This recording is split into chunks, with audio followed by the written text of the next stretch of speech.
Itong video ay tungkol sa ganong kagaling si Efren Bata the Magician Reyes. Nasa tournament tong apat na ito. Di nila alam kung anong gagawin kasi nakatago ang bola. Wala silang maisip na possible na tira. Pinapansin ng lalaking ito na nasa audience si Efren Bata Reyes. Kaya nabot niya ang kanyang tako at sinabing subukan niyang tirahin yung bola.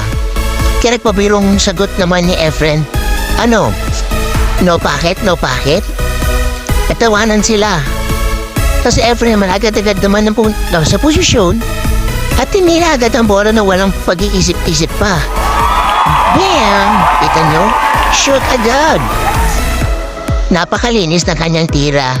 Talagang swak na swak dun sa pag-shoot ng bola.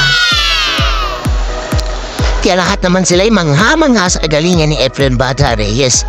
Kita mo na sa audience lang napatira pa. O, inampot ulit yung kape. At napakatungtuwa sila na kayang-kaya ni Efren Bata Reyes ang lahat.